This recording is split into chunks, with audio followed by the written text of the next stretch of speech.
The PlayStation 5 Pro was announced, and not everyone is happy. Why? Because the $700 PS5 Pro makes compromises like having no disk drive and no vertical stand. These compromises can be remedied with an added $110 for both. So for the real PS5 Pro experience, you need to spend $800. That's a lot of money to spend on a console, but at least there will be nice improvements on it, right? Well, not really. There are plenty of side-by-side images and videos comparing the two, but no one can see the difference. It reminds me of The Last of Us Part 2 Remaster, side-by-side, where the only difference between the two images is that one of them has captured by PS5 text at the bottom. Sony is offering us a $700 console that doesn't really offer anything substantial in terms of improvements. It says it does, but we don't see it anywhere. Just buy a PC if you want to play games and do other stuff as well. Or buy a PS5 disc version if you want to play the latest games. The PS5 Pro is expensive, but what happens if you put in comparison with other PlayStation of the earlier generations? The highest one on the price tag here is the PS3, which, after adjusted for inflation, costs $800. I mean, from that point of view, the PS5 Pro doesn't look that expensive, does it? Obviously, Jeff, but have you ever considered looking at the perspective of the average gamer? $700 is not something that anyone can take out of their wallet and give to a big corporation. If you consider that from the perspective of my wallet, for example, then yes, $700 is expensive. Oh yeah, I forgot. The $700 PS5 Pro doesn't include the disk drive and the stand. If we include them, it's the same price as the PS3, which includes a disk drive, right? Well, the PS3 needs the disk drive because that's how most games were distributed back then. And if you ask me, it's better if you do what I did back then and buy a hacked PS3 with thousands of games installed. Why would anyone buy the PS5 Pro? $700 with barely noticeable improvements in terms of performance or graphics. At that point, you might as well buy a PC at that price. At least the PC has all sorts of benefits. This meme shows the people bashing the PS5 Pro's expensive price as an NPC. The Chad came in and told the NPC that the PC is also expensive. Okay, Chad, a $700 PS5 Pro can play PS4 games, the latest PS5 games, and that's it. Oh, Netflix too. With a $700 PC like this laptop from my local store and a RAM and storage upgrades, it plays PC games, emulates console games, free online multiplayer, customization, a web browser that lets you install ad blockers, productivity apps for work, and of course, sailing the 7 seas for games or programs. Yes, the RTX 2050 can't play the latest games that well, but unlike a lot of people online, I don't fear missing out on the latest. The PS5 Pro is so expensive, you might as well build a PC or buy a laptop with a $700 price. But did you forget one thing? That's right, Windows. You buy your Windows, right? Well, if you don't buy Windows, then what you'll have is that Activate Windows watermark. Also, you can't customize it to your liking, and Windows will nag you to activate it as much as it likes. But even so, Windows is free with those annoyances. If you want to remove them, you must activate. I recommend checking out our Piracy Megathread and see where they will lead you to activate Windows. It's much easier than you would think. Either way, Windows isn't really a huge deal to the whole PC price. What is a huge deal is Windows itself sucking, but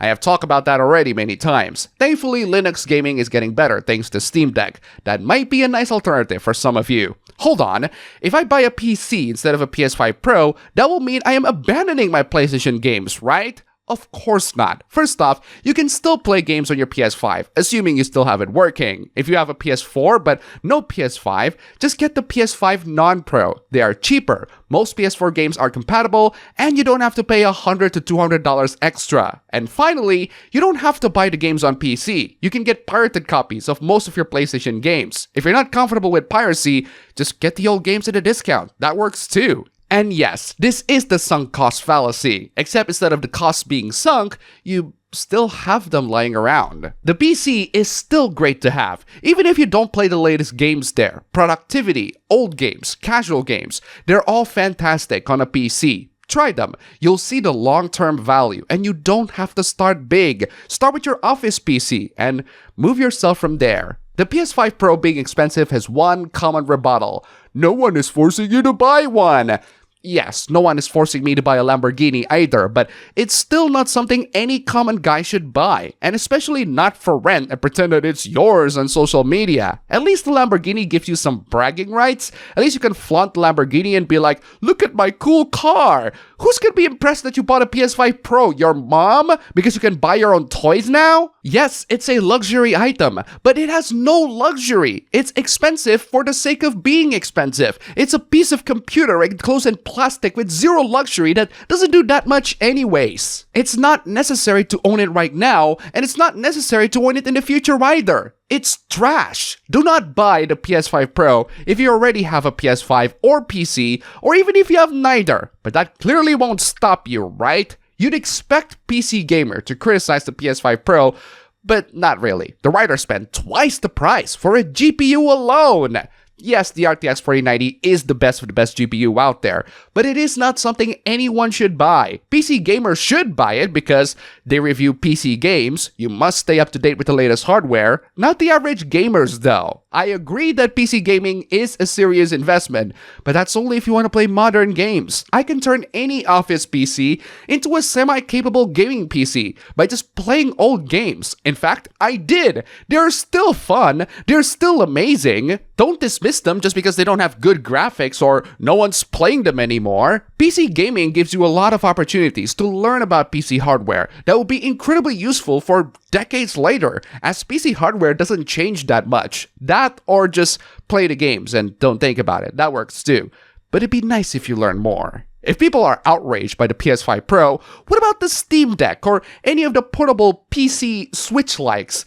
I don't know what to call them, but I'm not calling them PCP for obvious reasons. People value some things more than others. If you want to play the latest games with no fuss to think about, the PS5 is cheaper, the performance is comparable, and the graphics are identical. There's no need for a Pro. What these portable PCs offer is portability, if it's not too obvious from the term already. It doesn't play games as well as a PC or a console, but they are playable, and you can carry them anywhere you like. That's why they are expensive. It's the same reason why gaming laptops are more expensive than a PC. Why would anyone get the PS5 Pro when the PS5 can still play games fine, and you can get them cheaper? That's where the outrage is coming from. You might as well buy any of the portable PCs than the PS5 Pro. The PS5 Pro is already embarrassing in terms of value, but don't worry, it gets worse. Sony is aiming for 60 FPS on the PS5 Pro enhanced games, but they are happy to settle for less. In other words, some games are not running at 60 FPS.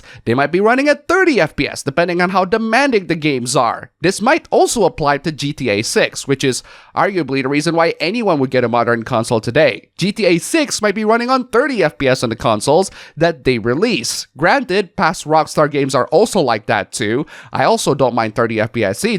I still think it's playable depending on the games, but if I buy a PS5 Pro, I'd expect 60 FPS at least. Personally, I think I'll take my time and wait for the PC version. I'll also wait for the benchmarks, and I'll wait for the patches to improve the port. Rockstar tends to have odd optimizations too. Oh, and I'll see if the game itself is good too. We'll see about that as well. The price of the PS5 Pro screwed not just the American gamers, but also the international gamers as well. The price for the PS5 Pro in Japan is messed up. That's where Sony and PlayStation are supposed to come from. This has gotten so out of hand that a PC retailer from Japan is offering promos for PCs. They even tried to hijack the PS5 Pro hashtag. I mean, is anyone really surprised by this development? Sony has moved to California for their gaming division. They're focusing more on Western titles rather than Japanese ones. Ironic that their most acclaimed title now is a Japanese-made game, Astro Bot. The Japanese gaming market is dominated by mobile gaming,